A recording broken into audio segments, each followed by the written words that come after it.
The stickers, honestly, it took me a long time to do those stickers. So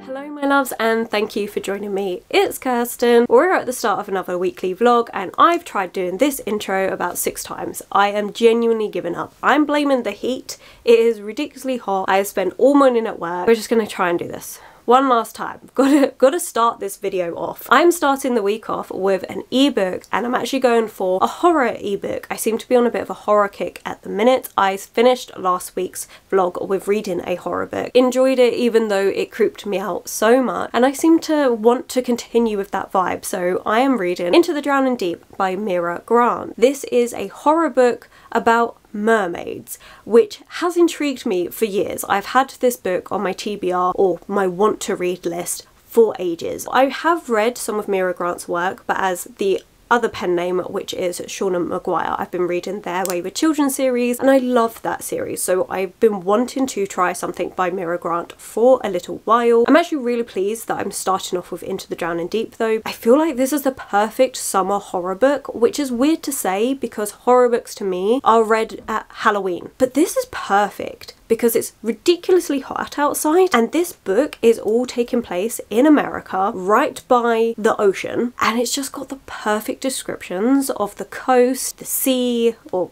the water, the ocean. It's so good. So when it's really hot out, to then be reading about this beautiful description, it works. For some reason it's working. I'm really enjoying it. Now the only thing I knew about this book was that it was about killer mermaids and it was a bit science heavy. A couple of people over at Jan's Discord, I'll have her YouTube channel linked below, she's an amazing YouTuber, you should definitely go check her out. A couple of people over there were talking about Into the Drowning Deep and talking about starting it. Others had said they enjoyed it, so I was like, you know what, yeah, this is the sign that I need to start this book, and I'm so pleased I have. I've now read the first 40 pages of this book and I'm really enjoying it. It is really good. We're following Victoria. She is a marine biologist, which is really fascinating. It's also where you get some of the science stuff on it because she looks at the ocean, looks at the creatures and thinks about all the scientific things that go alongside that. She also talks about like conserving the wildlife from the ocean, things like that, so it's really fascinating. I'm really enjoying that. Unfortunately, Victoria has lost her sister Anne. Now Anne was wanting to be a reporter and she was wanting to make a name for herself, and so she signed up with this B-list company that would make documentaries about, or like mockumentaries really, about different creatures that didn't necessarily exist, like unicorns. They were setting out to this particular trench in the ocean where mermaids had been queried as to whether they were real or not. They never come back. Everyone that went on that expedition vanished. They just have the boat and a few clips, and the images and film that they found with those clips were just so shocking that no one really believed it. They were like, it must be made up, it must be some form of manipulation, there's no way any of this is real, it must all be a hoax. Victoria's been spending years trying to find out what's actually happened. She's using marine biologist equipment to scan the surrounding waters, to listen out for any strange sounds, things that don't make sense, and that's where I'm at. I've literally just been learning the basics in the background of where we're all at. I'm enjoying the layout of this though, because it seems to be like different excerpts, especially at the start of the book. You were getting like different interviews, different like forum posts, and it was very interesting. Like, I like the layout of this book, although now it seems to be more streamlined into a novel. But yeah, this is really interesting, and yes, it's a bit more science heavy, but as someone that was never very good at science, it's really readable. So I'm very intrigued to see where it's going to go from there. I really want to continue reading that one. I feel really motivated to read an ebook, which I had lost, and now I feel like, yes, I really want to do this. So yeah, so that's the ebook that we're reading. We're very excited. You'll have to let me know if you've read that one. And then I have 2 physical books that I want to read this week. So the first one I have started, and that is Yellowface by Rebecca Kwan. I'm reading this with my Discord channel. We are reading it over the course of June. We're reading 6 chapters a week. So in this weekly reading vlog, I'm going to be reading from chapter 7 to 12, 13, we're reading 6 chapters basically. I've read the first 6 and I'm really enjoying this book. It is so good, it is shocking, it is powerful, amazingly well written, and I am annotating the heck out of this. Like, I have used so many tabs and we're only 86 pages in. There are so many things that this is highlighting in this book. It's fantastic. But I will get into it more when I read those next 6 pages? No, 6 chapters, and go into it more then, because otherwise I'll just be repeating myself. And I'm so pleased, because I was really worried going into this book, because I have read Poppy War by R.F. Kuang, couldn't really get on with that book. I've read Babel by them and I preferred that book, but I still couldn't get behind the character fully. I wished it was slightly different, which I've said so many times, so I'm so sorry for everyone that has been watching for a little while. You know all of this, but I am so happy that this is the book for me, because I am loving this. It is fantastic. So I will get into that a bit more when I actually get to reading that one. And then the other book I'm going to be reading this week is Vicious by V. Schwab, and this is my reread. I'm very excited to reread this one. Again, I'll get a bit more into it when I start reading it, but this one is, if you haven't read it, think X-Men, but dark. It's kind of how I picture it as, and I like it. So there we go, 3 very different reads, but I'm enjoying 2 of them, going to enjoy my reread. But I really am just feeling like I want to make more progress into the Drowning Deep. It's so intriguing and I'm left with so many questions and I really want to know what's going on. It's so good, it's so interesting, and yeah. Anyway, that's a rambly start to this vlog. Am I 100% happy with this intro? No, not really, but like I said, I've been attempting to film it for a little while, so we're just got to go with it. I hope you're all doing well. Let me know what you've been up to and what you've been reading. For now, I'm gonna go cool off. That is literally what I'm gonna do. I'm gonna go cool off and probably pick up a book to read and chill, and I will catch up with you shortly with whatever I've been up to. We've started. We've made a start.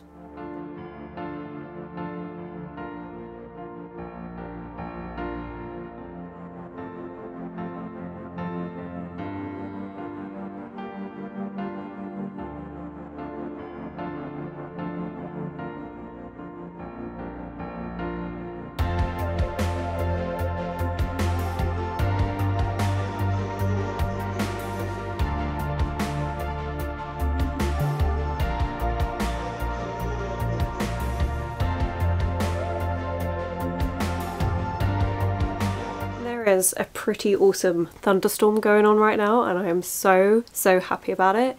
It is moving away though, which I'm sad about because I love thunderstorms so much, and it's one of those really hot, dry days, and so the thunderstorm is like a summer thunderstorm, and they are my favourite. I love them so much. Anyway, the reason why I'm doing the update so quickly, because I haven't actually started any of my physical books yet, although I did make a bit of progress with Into the Drowning Deep today. I got up to page 85, so I read about another 40 pages, and I'm, again, really enjoying this one. I'll talk about it while I get through this box, because this is my locked library book box subscription, which comes once a month. So while I get through the first bit of packaging, we'll talk about the last 45 pages that I've read, and it's really good. I'm really enjoying this book. It's so interesting because it's so scientific. Okay, I'm actually not unboxing this. Let's talk about the book first. Fascinating, because honestly, if I was better at science, marine biology would have definitely been something I would be 100% there for. Like, I was obsessed with dolphins and whales when I was younger, to the point where I refused to eat fish because I found out that dolphins were getting tangled up in the fishing nets. Like, I watched Free Willy as a kid and it was my favourite film, and yeah, I was on strike. I would not touch any seafood. Bit different now, but it was I loved it. So if I was better at science, then I probably would have gone into that, because it is just so interesting if that fascination helped. And so I'm really loving this book because it's showing you a lot of the science behind it. So I know I mentioned it a bit yesterday, but honestly, I was so delirious yesterday, I don't know half of what I've told you. So we're just gonna start fresh. I know I told you that Victoria is a marine biologist, and you get a lot of information about sea life, about conservation efforts, the impact of global warming and everything with that. So I really am enjoying that, especially because I recently read a non-fiction book by David Attenborough which was talking about the damage that we've done to our planet through different things, and this book kind of touches on things like, I think Mira Grant's done her research so well, it's so good. but obviously we have a bit more of a, I want to say more sci-fi twist than fantasy because of all the science elements and everything. You'll have to correct me if you know, but I feel like this is more like a sci-fi horror, and that is Mermaids. We've gone from the folklore of mermaids. You get a lot of backstory about that because we don't just get Victoria's perspective, we also get the perspective of these two people that were kind of behind the first expedition into the trench, which then caused Victoria's sister to die and everybody else that was on that boat, because obviously they went in there for this mockumentary and discovered that they were actually mermaid type beings, and a lot of it you're seeing all the research they did into all the folklore, the fact that this one particular place, there are certain things where even big fish will not go, so like sharks will not go near, whales tend to go there and then never come back, like they just seem to disappear. And so there was a lot of research into it, and so as much as this was a mockumentary, one of the people was just like, you're gonna find something there, and then this was the result of it all, and now we're having them go back, which none of that's really spoilers because as far as I know on the back it does actually say that we're going back to the trench, and so that's what we're doing. So we're just meeting all the different people, as it is a multi-perspective book, which I am really liking because I think you get a much better picture of what's going on, as well as understanding different elements of the science side of things and also the folklore side of things, which makes this so believable. I'm loving this book. It is really good. Desperately want to read it now, but I'm really not getting on with reading on my phone at the minute. Like, I want to read it, but I'm not enjoying reading on my phone. Now let's unbox this book because that's the only bit of reading I did for this vlog. I did a bit of reading for another video, but that's not mentioned here. I know I talk about it every time, but I love the hot pink of this box. I really do. I don't know what's in this box. They don't do spoilers, which I'm really like, so I have no idea what book this is going to be. All I know is that it's always a special edition. It's not a bad size, actually. Ooh, okay, that's interesting. That's giving me witchy vibes. What is this? Oh, Leah Bardugo's blurbed it. I haven't heard of this author. Oh my gosh, it's another library book. Oh my god. So it says this is The Library of Broken Worlds by Alea Dawn Johnson. Now, I've not heard of this author before. The fact that it's like about a library again, and you've got Leah Bardugo that's blurbed it, N.K. Jemisin, who I enjoyed her 5th season trilogy. Oh, this cover is absolutely gorgeous, and on the top tagline says, daughter of the god of stories, writer of her own destiny. How amazing. And these are the, oh my god, look.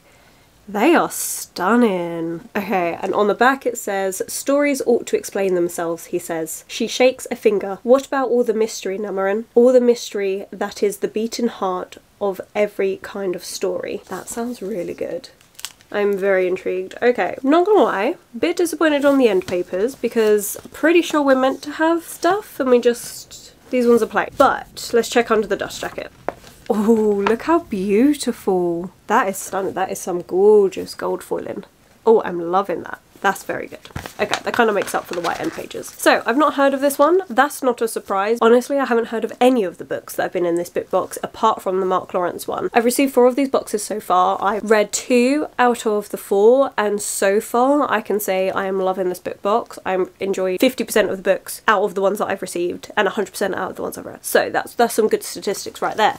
But this one is In the Winding Underground Tunnels of the Library, the Great Celestial Peacekeeper of the 3 Systems, a terrible secret lies buried. As the daughter of a library god, Freda has spent her whole life exploring the library's ever-changing tunnels and communing with the gods. Her unparalleled access makes her unique and dangerous. When Freda meets Joshua, a mortal boy desperate to save his people, and Naguri, a disciple from a persecuted religious monastery, Freda is compelled to break ranks with the gods and help them, but in order to do so she will have to venture deeper into the library than she has ever known. There she will discover atrocities of the past, the truth of her origins, and the impossibility of her future. With the world at the brink of war, Freda embarks on a journey to fulfill her destiny, one that pits her against an ancient war god. Her mission is straightforward: destroy the god before he can rain hellfire upon thousands of innocent lives if he doesn't destroy her first. A girl matches wits with a war god in this kaleidoscopic epic tale of oppression and the cost of peace, where stories hide within other stories and the narrative has the power to heal or to burn everything in its path. That sounds really good, actually. I'm very intrigued. We have the letter. I don't know if this is her debut. Oh no, she's done 2 other books, which I haven't heard of those either, obviously because I haven't heard of this author before, but yeah, I'm intrigued by this. Ooh, you get a little map and everything. Yeah, okay. You have to let me know if you've heard of this one. I haven't heard any buzz about this book, but it does sound really good. And the last book I read about a library I fell in love with, and yeah, I loved it so much. This one is going to be a nice different take with having like gods involved, so I'm intrigued. And we also have the yellow this time ribbon bookmark. Well, that was that one. I'm very impressed. I really like it. So I hope to get into this one soon as well. But that's it. That was it for this update. Just a bit of book mail and a quick talk about Into the Drowning Deep, which I am very much enjoying. I'm actually considering what book I pick up next. I was originally planning to read Yellowface, but that's a lot of concentration and I'm already reading a book that requires a lot of concentration. So I don't know if you heard that, but that thunder is awesome.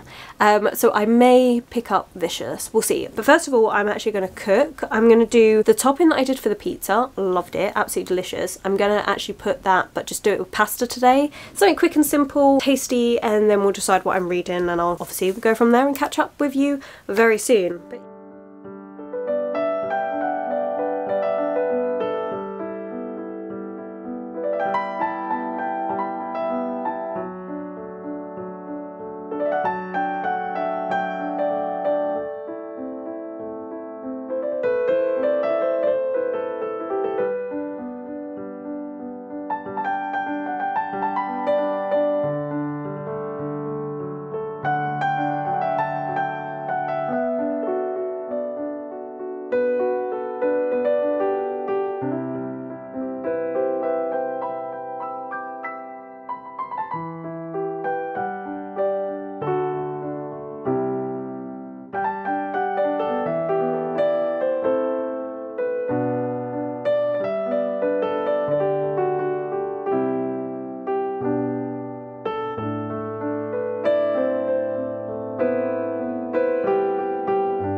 Good afternoon. We have quite a lot of reading updates, and I feel like, you know, I'm going to start with the book I read last night, and that is Yellowface. So as I mentioned, I'm doing a buddy read over at my Discord, and we've set chapter goals for each week, so reading 6 chapters a week. I've read 4 out of the 6 I need to read for this week, and I'm now up to chapter 10, page 122, so I've got the last 2 chapters to do, which I might tackle this evening. And I just really enjoy this book. It really makes you think. I did go through the tabbing that I'm doing in last week's video when I started it, but for those of you that haven't seen that video, I'll just go through it very briefly, and obviously that will explain what's going on in the book, which I say every time, so we're just going to go straight to it. So the first lot of tabs that I have is orange, and orange is for jealousy, and I'm also putting obsession with that. So we have our main character June, and she is a writer, and she has a friend called Athena. We say friend with air quotes because June is not a very good friend, but she has a friend called Athena. Now Athena's also a writer, and Athena is doing incredibly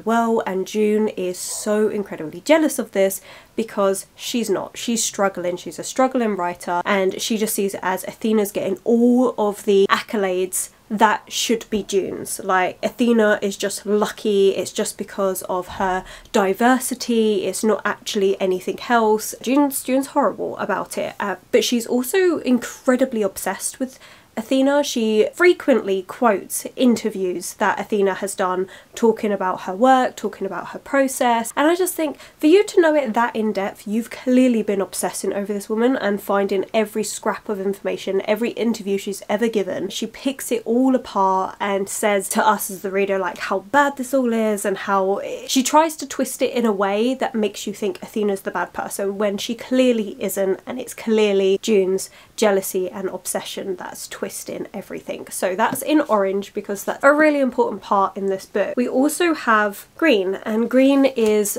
racism in this book. It's a massive factor. June has a lot of racist thoughts about Athena because Athena is Chinese American. June thinks that a lot of Athena's success is just because of the fact that she's Chinese American. It's not anything else. A lot of things that she thinks about in this book, which in the last 6 chapters has amplified to not just Athena but the community in general, and how writers that are Asian in some way are going to do so much better. Like, there was actually a quote, let me just read this little scene out because I was like, excuse me, what? June has stolen Athena's work. In the first bit of this book, June ends up stealing Athena's manuscript. She then publishes it as her own, and a part of the publishing process, the things that she's doing, they leave it very ambiguous as to whether June is of Asian descent or not, which she is not. She is clearly a white woman, but the way that they're publishing her, the way that they're doing all of the social media stuff around her leaves it really ambiguous. So if you don't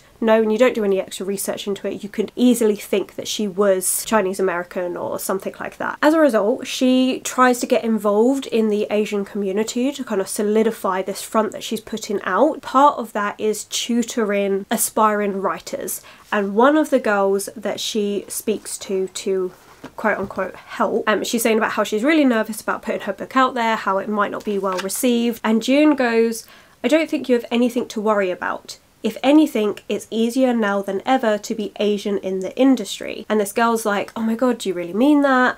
And June then goes, diversity is what's selling right now. Editors are hungry for marginalised voices. You'll get plenty of opportunities for being different. I mean, a queer Asian girl? That's every checkbox on the list. They'll be slobbering all over this manuscript. So she's basically belittling the whole point of her work, not even giving her any credit for her actual writing, and just going, oh, but you're going to do great because you're queer and Asian. Yeah, you're going to have no issues. And then this girl turns around and says, can I just ask you, are you actually Asian? And June gets so defensive and she's like, what, because I'm not Asian I can't say these sort of things? And it's like, well, someone that's not Asian, how can you say that just because she's Asian she's going to have a really easy time and not have any problems? Can we see the problem here? And so there's a lot of discussions about that in this book, and I love talking about it on Discord because it was a really interesting conversation that a lot of us were having about the impact, about everything that June is doing, and how there is just the latent and blatant racism throughout this book in its thoughts and stuff, and it's just dang. So yeah, so that's another tab that has been, again, very prevalent throughout this book. And then I have a light orange, and that is for points where June's deluding herself and trying to convince the reader how everything that she's doing is perfectly fine. Like, it's perfectly fine to take someone else's work and pass it off as your own. It is perfectly fine to pretend that you're part Asian or make it so that people aren't sure whether you've got Asian heritage or not, and you're making it so ambiguous. That's absolutely fine. Yeah, it's clearly not fine. So there's a lot of delusions going on in this. And then the final tab that I'm using is purple for things about the publishing industry. Some of the things that they're doing that are just despicable, some of the things that I just genuinely found interesting because I didn't know about the publishing industry, and also just things that as a young writer getting into the industry, how difficult it can be and the different things that you're having to juggle and deal with. So that's, I mean, it's really interesting book. Like, I'm learning a lot from it, but at the same time I detest it because of June as a character and the way that she is, but it's a great talking point. Like, honestly, if you're considering a buddy read pick and you haven't read Yellowface, it's a great one to discuss with people. It's been fantastic. I have also continued to add in post-it notes of my thoughts because I have a lot and there isn't enough space. So yeah, this is very good, and once again I've talked about it for a long time and I've only read the next 6 chapters. I'm going to read the next 2 of those. I might read it this evening. We'll see how I'm feeling. The other book I've started reading in the evening is my reread, which is Vicious. I didn't read any of this yesterday. I did pick it up, what day are we on? We're on Wednesday. So I picked it up Monday evening and I got to page 104. Something that I love about these chapters is they're so quick. So this is 1 chapter and it's done. We have a page. Oh, there goes my bookmark and tabs. But I'm really enjoying this. It's really good. I'm actually picking up a lot of things that I missed in my first time reading this book. So I mentioned that this is basically X-Men, and it is, but we're seeing it from Victor's perspective. So we have Victor Vale, definitely a Marvel name right there, but Victor Vale, and he goes to this college, or is it university? Yale University, and he is extremely smart. Like, he is brilliant, and he has a friend called Eli, and they are both ridiculously smart, and they have to choose a subject to build like a thesis around, and Eli decides to focus on something called EOs, which are extraordinaries, and these are people that have particular powers. Now, it's in the media and stuff, no one really believes it, it's not been proved, and his thesis is that he's going to prove the existence of EOs and how they come about. Both Eli and Victor end up working on this, and it sends them down a really dark path. That alone made me think this book is kind of dark academia. Now the second book in the series very much isn't dark academia at all, but this starting bit where it all began reminds me of dark academia, because you have the obsession over a subject, you have it set in a university setting, and then you have the grey morality and how that obsession over something pushes the bounds for what is morally correct. So for those things, it's kind of ticking all the boxes for a dark academia book. So that's a question that I have for anyone that's read Vicious. Would you count this as dark academia? And if you wouldn't, why wouldn't you? Because I feel it is for those reasons, but it's also not because of other elements. So I'm interested to see what people think. But yeah, so I have been enjoying that a lot. But we also get a second timeline in this. So you have a timeline of 10 years ago, which is when they're both at university, they're both trying to discover all of this, they're becoming very obsessed with it all. And then you have a timeline that gets closer and closer to the present. So you start off with 10 days ago, and then it gets closer. So like this one is 2 days ago. This is Victor's perspective, where you're seeing him on a mission to get revenge from Eli, which are a bit like, why? You two were best friends in university? What on earth has happened? I'm also tabbing because I love to tab a book, and in this one I've got light blue for quotes that I just really like. There's some very dark moments with Victor, and just some of the lines in it are brilliant, like I love it. Then in dark blue we're having moments that I am linking back to, excuse you, Dr. Jekyll and Mr. Hyde, and also Frankenstein references. I think those 2 books have kind of influenced bits in this, especially Dr. Jekyll and Mr. Hyde in relation to Eli and him having like this second personality that's kind of hidden within him. There's a lot of references of that. Also Frankenstein with what they're doing, the obsession, the things that they're creating through this obsession. So you get a lot of references to that. And then in pale, very pale orange, Victor's kind of like June actually, where he is equally as jealous and obsessed with Eli that he doesn't really know what to do with it. And so that's that colour. So not loads of tabs in this, but it's enough that I'm really enjoying it, and this is so easy to read. It's really fast paced, it's quick chapters, so I think that adds to the feeling of the fast pacedness of the book. I'm enjoying this, it's a good time. So that's that. And then I have the ebook. We're reading lots of things this week, but I'm enjoying all of them. I actually think out of all the books, I'm enjoying the ebook more, which is Into the Drowning Deep. Yellowface I'm loving for the discussions and the things that it makes me think about. And the reread, obviously, I like because it's a reread of a book that I like. But Into the Drowning Deep is really good. Like, I have found a new genre of books that I am really enjoying.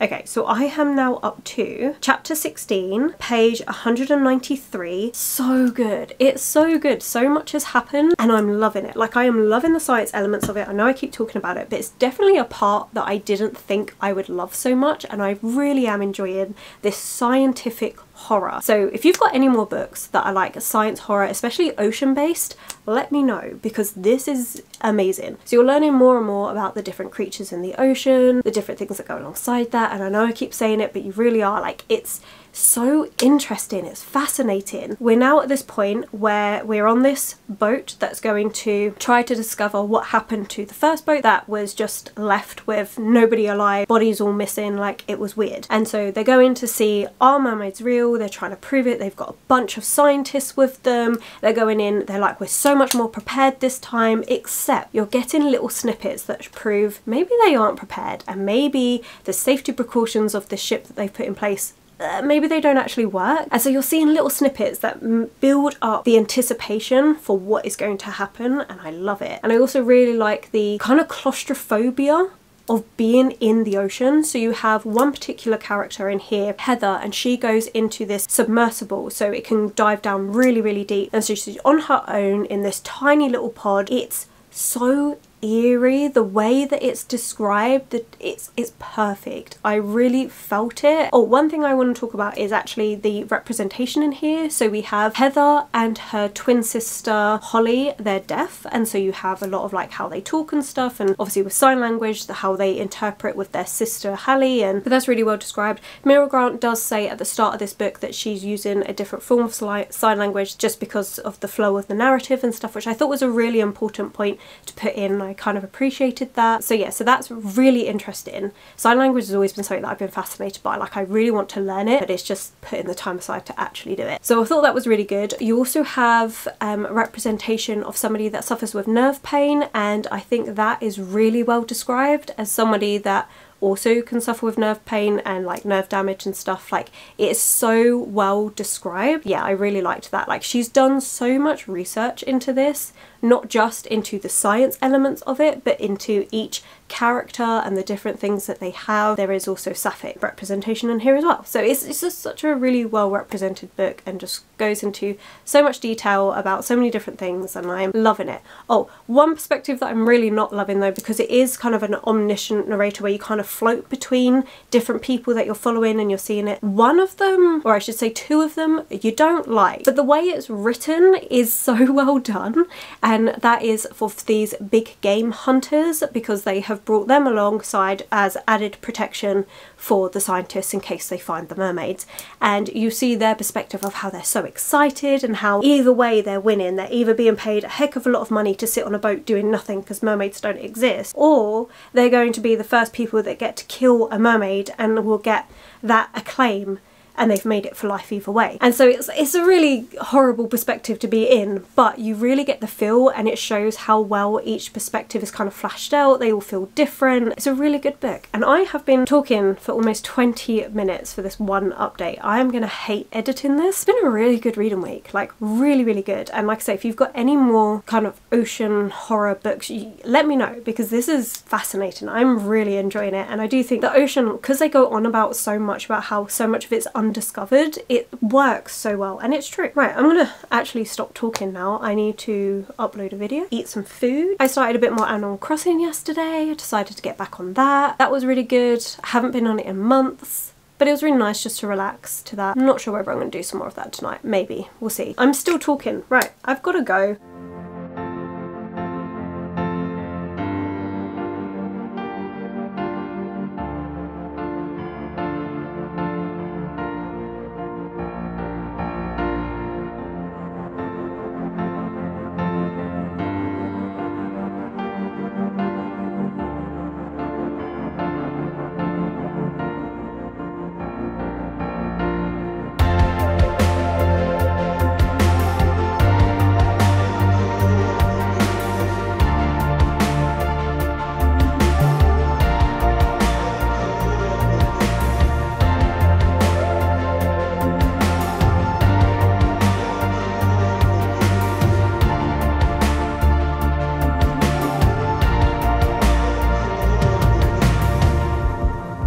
Good morning, we're at the start of my 5 days off. Today is going to be one heck of a filming day, but let's get into the fact that I now have a Kindle. I actually did it. So for anyone that's been on this channel for a little while, you'd know that this has been a point of debate for several months as to whether I buy a Kindle or not, and I finally did it. I went for the Paperwhite in the sage green, and of course I decorated, as you would have seen from the B-roll. Originally I went into this with an idea of having like a spooky, cute sticker idea, and then I started changing my mind. So I ended up with 3 different ideas, which I'll put here for you to see, and ended up combining the 2 that I didn't think I would go with, and I'm really pleased with how this turned out. It is so cute and colourful. I love it, absolutely love it. But yes, I finally got a Kindle, especially Take Into the Drowning Deep. So I'm currently reading that. I'm now up to chapter 22 and I'm really loving it. But as I've mentioned throughout this week, I want to be able to read that at home. Like, it's that good that I'm like, I want to continue this. This isn't just an at work while I'm on lunch break pass the time book. This is a book that I'm like really invested in. I would get a physical copy. So I want to be able to read it at home, but I really do not like reading from my phone at home. I just don't want to do it. I don't want to be on my phone. So that's now solved. We now have a Kindle, and obviously I can take this out a lot easier. If I'm going on holiday, it's a lot easier. Finally got one. I'm very pleased with this, and I will be reading Into the Drowning Deep over the next few days because I'm off, and yeah, like I said, I do not like reading off my phone at home. I don't know, I don't enjoy it. But Into the Drowning Deep has brought up some really interesting questions. So obviously you all know the science horror side of things, how I'm really enjoying that, enjoying all the vibes, the different characters we've got going. But something that it's focused on for a little bit is it right for humankind to dictate what animals do, especially when those animals are known to be really smart and we can have conversations with them, albeit in a simplified way, such as with dolphins. And it really brings it up and looks at the morality and humankind and how cruel we are, and I thought it was fascinating. It was a really interesting part of this book. Definitely something that is looking at as, is what we're doing right? Like, do we need to dominate the whole freaking world? Can we not have some secrets and leave animals be? And I just find it really interesting. So that was a really interesting point. As I've said, I really did find that fascinating and it really made me think. So yeah, loved that, and I do want to continue that book over the next couple of days, although I won't be tomorrow because it's my 24-hour readathon tomorrow. If you don't know, I do a Tackle Your TBR bi-monthly readathon, and it normally takes place over 24 hours. I think this time it's going to be changed a little bit because of things that I've got going on, but that will all be in that video when that comes out. But yeah, so I probably won't be getting back to Into the Drowning Deep until Sunday, but I'm really enjoying it and I really want to finish it soon. I'm about halfway through. It's really good. I'm really enjoying that one. Then we have the physical books that I've read, and I finished the couple of chapters I needed to read for Yellowface. This I liked. The last couple of chapters were looking at the toxicity of social media and the role it plays within the publishing industry. I kind of related to this one a lot. It's kind of the reason why I've taken a step back from TikTok. I'm not really enjoying that platform. I am finding it really toxic. I find a lot of it is just gatekeeping or calling people out. I don't enjoy it. Like, I want to be on the community because we all love books, not because we're constantly showing up all the negative side of things and council culture and then gatekeeping or, oh well, you're not a proper reader unless you've read like these books and stuff. And some people do it as a joke, but some people genuinely mean it, and I just don't enjoy it all.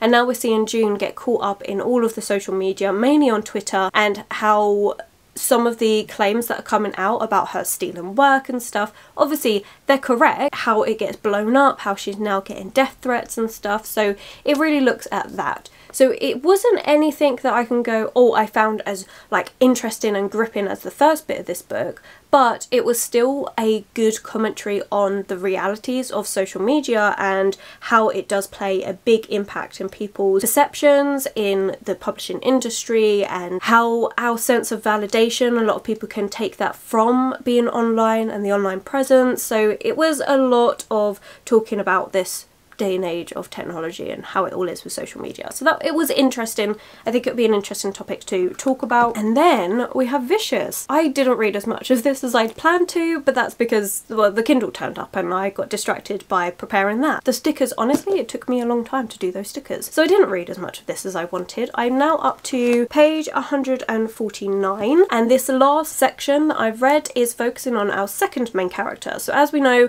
we've got Victor as our first main character, and I've already spoken about what we're following with him. We do get a second main character, and that is Sydney. And Sydney is someone who is an EO. She has a very interesting ability, and you're seeing how she's got tangled up with Victor and Eli. I find it really interesting. I love Sydney as a character. She's 12 years old. It's such a sad story that she has, but you see her perspective from a year ago, everything that led up to her becoming an EO, and how she met with Eli, and then present day, which is actually like last night in this timeline, about how she ended up with Victor and how she's now caught up in all of this. So yeah, I'm enjoying it, really good. I don't have much else to say on that one because it was just a small bit that I read. So there we are. That's where we're up to for this week. As I said, I won't be doing any of my reading for this week tomorrow because it's the readathon, although I might change out one of the prompts and put in Vicious. We'll see what's going to happen there. You'll see that in a separate video, and then obviously I will catch you up at the end of the week with everything that I read. I'm really hoping to finish Vicious this weekend. I don't think I'm going to get into Drowning Deep finished this week. That might go into next week. That's that. I need to stop talking, get on with filming the rest of these videos, and yeah, catch up with you in a minute. Oh, you'll have to let me know. Do you have a Kindle? Do you enjoy using it? I know a lot of people do have a Kindle and find it super helpful. Like, I never thought I would join the club, but here we are. Anyway, right, I've got to stop rambling. I've got more than enough talking to do for the next couple of hours, so let's get on with that.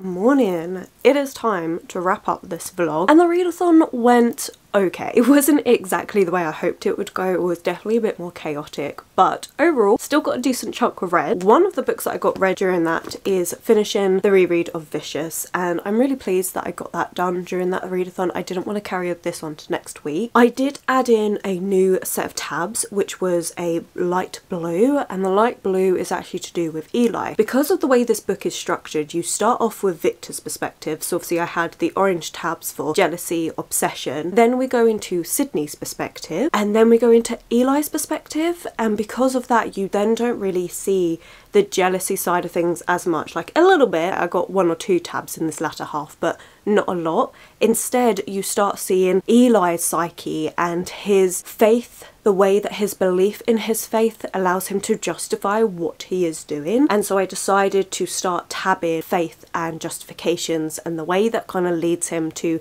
delude himself that what he's doing is right, so his righteousness. And so that's all in blue. So you will notice that I have a lot of tabs at the start of the book and then not so much at the end of the book. But I feel like, again, that worked fine because one of the things that, you know, I was tabbing the references to like Dr. Jekyll and Frankenstein, and obviously that's going to be a bit less as you go through because you don't need it to continuously be put in your face. I think at the start is really good to set up the characters and get an idea of them and the influences, but I don't think you need it all the way through. So yeah, I think this book was really good, really interesting to tab it, and also as part of, which I briefly mentioned already, my Dark Academia video, whether this book would get a mention or not, because strictly, is it Dark Academia? Probably not. It's definitely more fantasy. However, there are elements of Dark Academia in the first part of this book which could be argued as it. So I feel like this is going to be a really interesting book to discuss for that video, and again, let me know whether you think this would fall into that category. Other than that, I did read literally a couple more chapters of Into the Drowning Deep, so I'm now up to part 5. Oh, that's something I forgot to mention. This book is broken down into different parts,